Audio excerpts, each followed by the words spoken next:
What we have here today is the Inokim OXO. Right, this is a 60-volt beast of a machine. It can go slightly over 60 kilometers per hour, and it's got dual motors operating at 1200 watts. Now, what we're going to do today is opposite of exactly what the OXO is made for, which is to limit the speed. So this speed limiter right here is a remote speed limiter, which allows you to turn on and off the full speed or the limited speed. So we're going to show you what's the purpose of this speed limiter and how to install it into the Inokim OXO. Alright, so let's run the Inokim OXO without the speed limiter. So this easily hits 66 kilometers or more in a few seconds. So this is how powerful the OXO can get. Now with the speed limiter right here, let's see how the speed is limited, especially for for safety reasons where you need to limit the speed because your child is using it, your teen is using it. So these are possible reasons why somebody would want to install the speed limiter. So in this controller box, you're gonna just undo the screws. So 1, 2, 3, 4, 5, 6, 7 at the bottom here.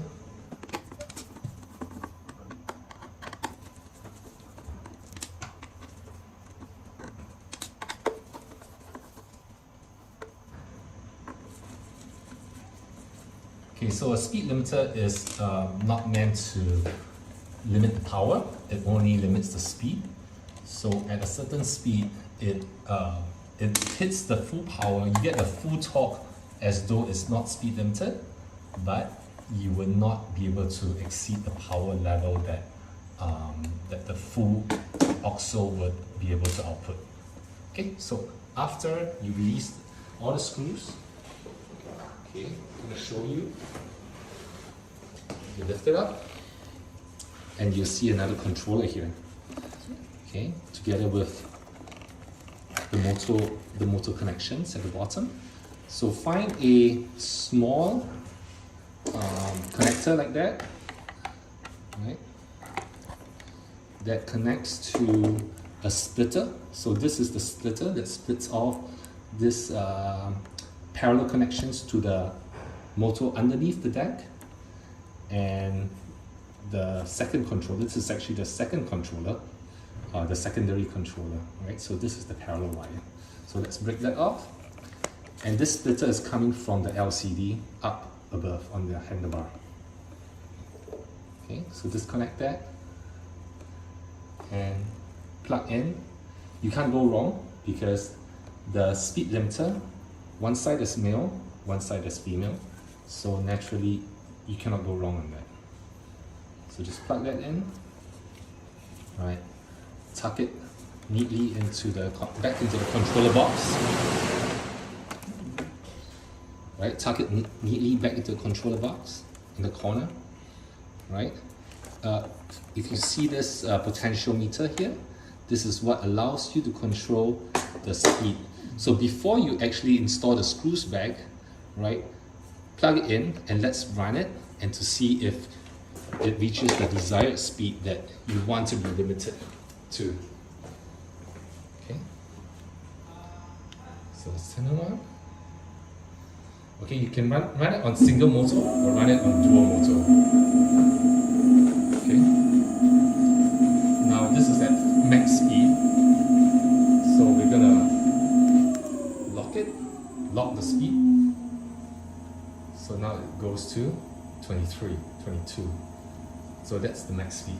Now if you want it to go higher, right, so we're going to reach out to this potential meter and use a small spectacle screwdriver, right, without damaging the screw here. See this golden screw head, right? Just turn it anti-clockwise to release more speed onto your OXO. Okay, so right now it's set at 22, but if you want it to 25, just tune that potential meter, screw a tiny wee bit, and you'll get a little bit more speed from that. Okay, now when we release the speed, we get full power back into our OXO. So that's how you install the speed limiter onto Inokim OXO. It applies for the OX too.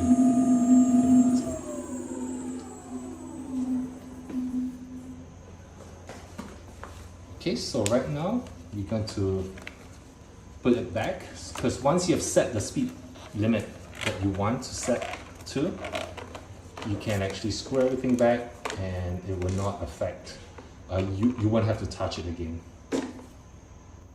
So you set it once and then that's it. So install back the 7 screws, make sure it's tight and without any gaps here.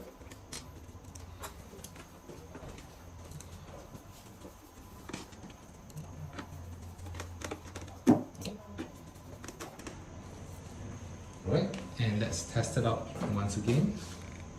Make sure the wires are good.